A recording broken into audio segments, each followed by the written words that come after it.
Welcome to episode 8 of the Monday Night Review. I think it's episode 8. It's not good that we're not even into double figures yet and I'm already not able to retain where we are.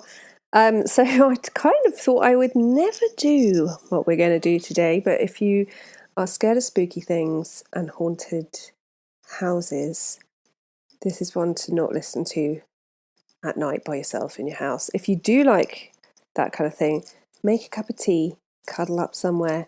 We're going to talk about Borley Rectory today. So for lots of us Brits who are into spooky stories, true crime and the paranormal, there is one house where it all started. When I was young, there was nothing more thrilling than reading about writing appearing on walls, people watching as writing appeared upon walls and puzzling over photographs of bricks floating in midair. I remember going into the library in Alton in Hampshire to try and get as many books about this out as I could. Over 7,000 square feet and 4 floors, Borley Rectory was a traditional Victorian brick house northwest of Colchester on the Essex-Suffolk border in England. For those non-Brits, that's on the east side of England. It's believed to be built on the site of a 13th century Benedictine monastery where a monk had an affair with a nun from the convent down the road. They were discovered and the monk was executed and the nun was bricked up alive in the wall of the convent. People reported to see either the nun or the monk, or even the horse-drawn carriage that they were said to travel in, on the site for years before the rectory was built. But the thing is, the story was proved to be a complete tall tale ages ago, though it still appears in lots of stories about Borley Rectory, but that never happened. However, other stuff did. So Borley Rectory was built in the village of Borley in 1862 by Reverend Henry Dawson Ellis Bull, who is the rector of the parish of Borley. It's built as his family home on the site of a previous rectory that had burnt down in 1841, and Bull eventually built on an extra wing to accommodate his 14 children, making it a really imposing and impressive building. And if you look at it in certain angles from photographs, if you look at it from the front, it looks like a really nice house, but if you look at it from from an aerial view, it is huge. It also meant that it was so large, it was barely functional without a large troop of servants to keep it going, and this would prove a problem for the members of the clergy that would live there in years to come. So though the house was newly built, weird sightings started happening pretty much instantly, and as early as 1863, locals reported hearing footsteps in the house.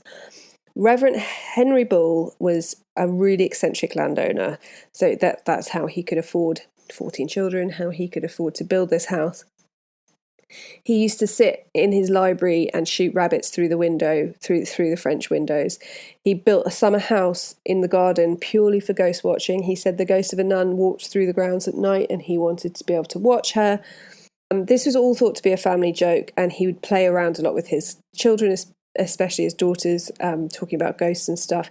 When he bricked up a window in the dining room, he told the children that he'd seen a nun peeping through the window, not that he was sick of people staring in at him from the road outside while he ate his morning eggs. It was hard to know what from him has come down as sort of a joke or a, fun family thing and what's actually true. So several members of the family would hear rushing water in the house, even though it was not connected to the mains. And their youngest daughter, Ethel, seemed to experience a lot more phenomena. So quite often with poltergeists, things will happen centred around one of the children. Her door was frequently rapped and knocked on during the night. Her face was slapped in her bed, and her nursemaid fled after just 2 weeks of working there, having been unable to sleep due to the pacing of footsteps outside her door all night. So Reverend Henry Bull died in 1892, and his son, also called Henry, but gets called Harry, took over the house and the reverendry. I can't think of the word you'd say. By all accounts, he's like a weak and ineffectual man compared to his dad often happens.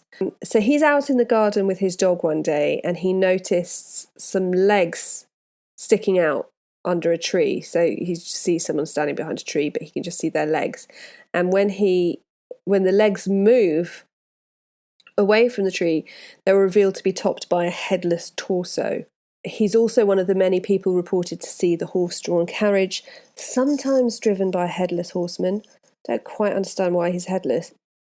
And it was the case that if you could see the carriage, you couldn't hear it, and if you could hear it, you couldn't see it. And quite a few people have reported this over the years.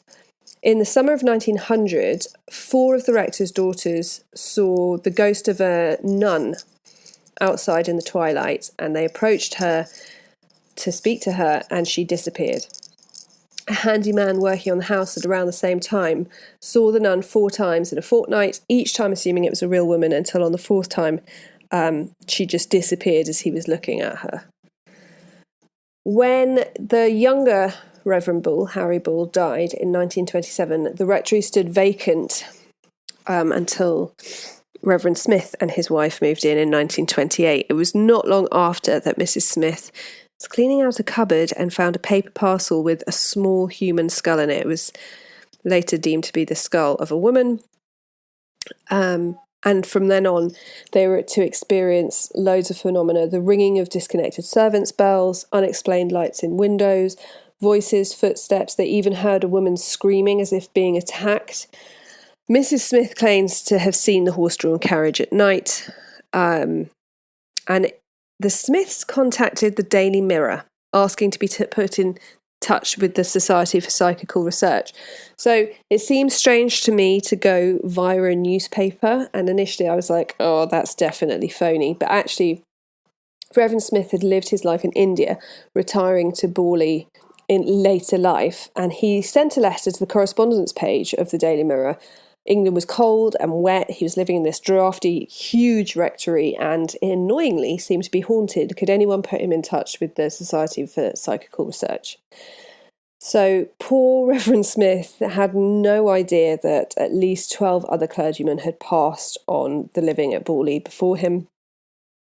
It's got 23 rooms, no mains water, no electricity. It's a lot of house. It needs a lot of servants, and most clergy couldn't afford it. As I said, the Reverend Bull who built it had lots of money. He owned a lot of land, so he could afford it, but just a husband and wife, it was just too much house. So he wanted to move, but he needed to show the bishop good reason for his request. And the Society for Psychical Research was very well regarded at the time. It would have done the trick if they had gone and found that the house was sort of haunted and uninhabitable. That would have been perfect. But instead, the Daily Mirror sent a reporter, a photographer, and then even worse, he got Harry Price. So, described by Roger Clark as a cadaverous figure with the demeanour of a secular exorcist, Harry Price was an expert amateur conjurer whose interest in the paranormal originally started with investigating and exposing fraudulent mediums and psychics. So he didn't see eye to eye with the Society for Psychical Research. He was respected for his scientific methods and his ability to uncover any fakery. But when he walked into Borley Rectory, that would all change, and basically the two go hand in hand. If you think about Harry Price, you think about Borley Rectory. If you think about Borley Rectory, you think about Harry Price.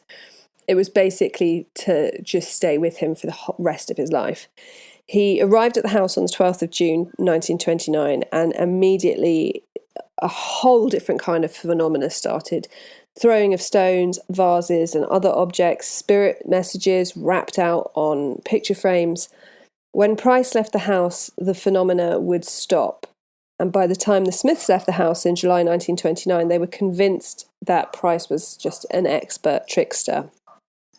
Now, it did mean that Smith got his wish to leave the drafty mansion. The bishop, on reading the 6 features in the Daily Mirror and hearing of the coach parties that were going to the house to see what they could see, he decided it was bringing the Church of England into disrepute, and Smith was moved. later that year, the Mirror published an account by Harry Price of the phenomena experienced there. And this in turn prompted investigation from the Society of Psychical Research, who dismissed most reports. They said it was all faked and there was no scientific backing in it. And this in turn cast doubts on Price's credibility.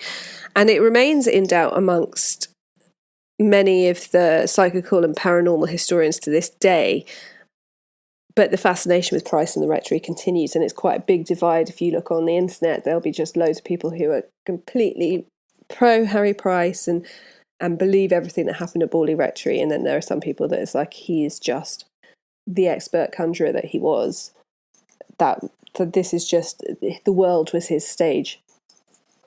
So there was some difficulty finding a replacement for Reverend Smith, not surprisingly, but in 1930, Reverend Foster, a cousin of the Bulls, so Ethel Bull, who experienced a lot of the phenomena before, kind of stayed in touch and stayed close to the house. And so she suggested Reverend Foster, his wife Marianne, and their daughter Adelaide moved in, having just come from Canada, and immediately things started happening.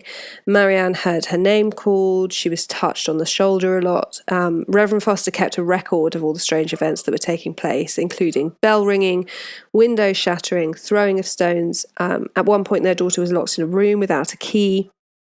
Marianne Foster reported a lot of poltergeist phenomena to her husband, including being thrown violently from her bed, and their daughter was attacked by something horrible. Foster tried to perform an exorcism, but halfway through was hit on the shoulder by a large stone the size of a fist. Writing would appear initially on scraps of paper and later on the walls. Some witnesses said they saw the writing appear as they were watched. The writing, it was always focused around Marianne.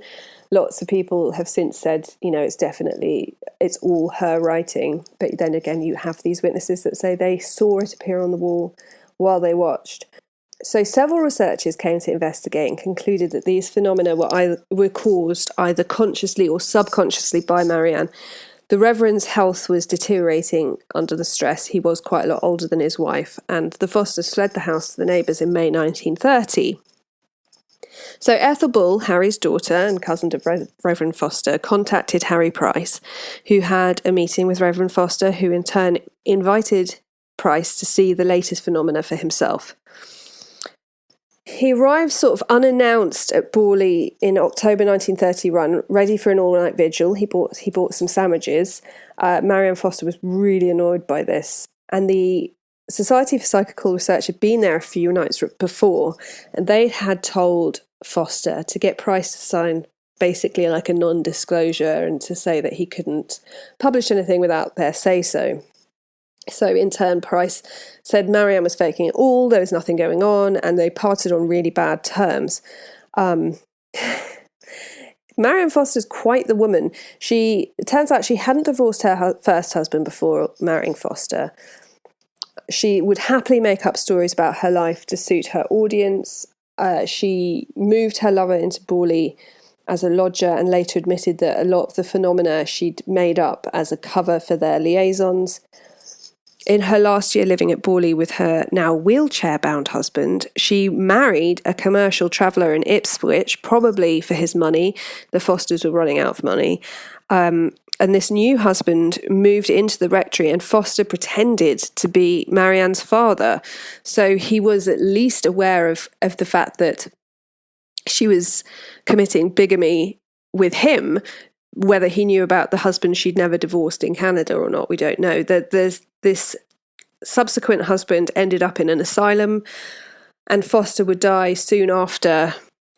Later in life, Marianne, sometimes called the widow of Borley, claimed never to have seen a single thing out of the ordinary while living in the house. You can do a whole lot of reading up about Marianne Foster. I might do an episode on her. So the Fosters left Borley in 1935 due to the Reverend's ill health, and again it proved difficult to find a tenant, unsurprisingly.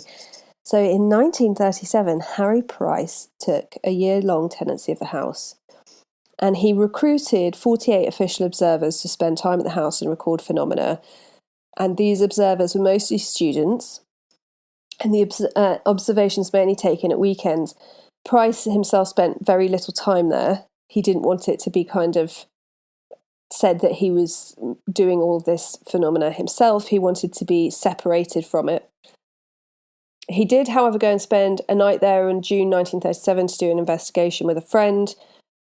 He did an overnight vigil. He and his companion experienced clothes appearing as if from nowhere, bells ringing. The thing is, at the time, because people were mostly there at weekends, and people were coming and going, locals were able to break into the house. There was a side door that basically everyone who lived there said was never locked. So these locals, like I say locals, the locals, could break into the house, they could take things, they could sneak around, ghost hunting, they could play pranks. So writing appeared on the walls, again saying Marianne, but this could be kids playing a prank. It could be that the previous writing from when Marianne Foster lived there hadn't been adequately covered. So it was kind of coming through the paint again. Cars did continue to see a nun walking in the grounds on their way past when they had nothing to do with the rectory or didn't know where they were passing, and sometimes that car would break down for no reason just after basically the battery would give out and then start up again a bit later. In March 1938, one of the observers held a séance during which a spirit vowed to set the rectory on fire later that month at 9 p.m, and this fire would reveal the bones of a murdered body. This didn't happen, but on the 27th of February 1939, the new tenant, Captain Gregson, was unpacking a box, knocked over an oil lamp, which caused a fire which spread quickly throughout the house. The rectory was gutted, and basically that was it. Harry Price did dig in the cellar and discovered some bones. This is one of the great Borley Rectory divides. He says they were the bones of a woman. Some people say they were bones of a pig. There are photographs of him finding these bones and digging in the cellar. But lots of people say that they were just pig bones that he'd pretended to find or he'd buried previously and then uncovered. After the death of Harry Price in 1948, a Daily Mail reporter accused him of faking all the phenomena, claiming that when this reporter was at Borley Rectory, he was hit on the head with a stone. He immediately rushed Price and shook out his pockets, which contained an array of different sized stones. There's also a very famous photograph of that Harry Price took. He took a photo of a photographer to the rectory after the fire. And took photographs of bricks flying through the air, but which, was what I was fascinated with when I was younger. And then the original photograph was shared, and you can see a builder throwing bricks. So Price had just shared the cropped photo. And it's believed that Price sort of went from being this master conjurer that became interested in the paranormal and genuinely believed that mediums existed and wanted to flush out the false mediums so that the real ones could have more credibility. And then he became almost drunk with the fame and the notoriety of Borley and almost went back the other way to being sort of these theatrical magician-like events and causing that thrill. And there was elements of truth in it, but he just took it too far and started faking all these phenomena. In the same year, 3 members of the Society for Psychical Research wrote the Borley Report. So they went there, they looked at all of the reports, and they concluded that Price had faked many of the phenomena, and others were due to natural causes, strange acoustics in the house, rats, death watch beetle. It was a very large, strange house. And Marianne Foster later in life admitted she'd seen no paranormal activity. The reported phenomena from her was often her playing tricks on her husbands or friends. But the house continued to confuse investigators and skeptics, with weird phenomena continuing even to this present day. An investigation on the site in the 1960s saw battery-powered torches and car headlights failing for no reason. In 2000, a TV crew experienced sighs, groans, footsteps, the sound of a door closing that no longer existed on one of the floors that was burnt out. Neighbours reported seeing women at windows. But the thing is this all credible, or is it just there for good TV, or is it the secret thrill of being scared? Is it a sort of collective, horror of and terror that you get from being anywhere expecting to see something paranormal? In nearly all but one of the reported phenomena can be explained. So during a séance at the rectory during Harry Price's time, I think during the Fosters' time, the rectory bells all started to ring at once. All the servants' bells, the disconnected servants' bells, began to ring at once, and a brilliant blue-silver light seemed to explode from the ceiling and walls. Those present couldn't explain it, and what's particularly chilling about this is that Louis Merling, who wrote a book, We Faked the Ghosts at Borley Rectory, who had previously been employed basically to fake phenomena, had played tricks with the servants' bells before and knew there was no way to make them ring all at once because he'd tried to do it before. And he said he was there at the séance, and he said he had no explanation for that at all, and he'd actually found it really unsettling. George Bernard Shaw, I think, was there at the séance and left the house immediately. So it would seem that the most famously haunted house in England is not in fact that haunted.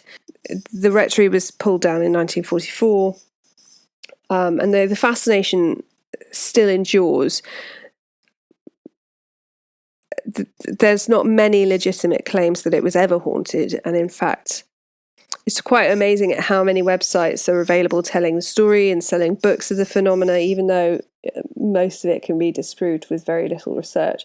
But also it could be the whole village that's a little bit spooky, because locals still report hearing the church organ play when the church is locked. There's often a young woman in grey seen walking around the churchyard. Famous ghost hunter Andrew Green spent an uneasy night there with various members of an investigation team, and some of them were seeing things, some of them were hearing things, and they were logging it all and couldn't find an explanation for it. So yeah, I'm thinking maybe Gemma and I should pack up a tent. Neither of us like camping, and go and have a little sleep in the grounds of Borley Rectory for our haunted. I don't know. I can't decide, because in the cold light of day as I'm recording this, I'm thinking, well, of course I could do this, I'd be fine. And then I know that when it gets dark and your other senses are heightened, it would probably be a different story. So this week's recommended reading is A Natural History of Ghosts, 500 Years of Hunting for Proof by Roger Clark. It's great. If you're into haunted houses, it's a really good one. I found it when it was published because it features Hinton Ampner, which I talked about in episode 3 or 4. And it also talks about Borley Rectory, and it's just really beautifully written as well, so I really recommend that. And thank you so much for listening, and I'll see you next week. And please email me your requests or any of your personal stories that you don't mind me sharing. I'd love to read them. And until next time, be kind, stay safe, and always check the back seat before you drive.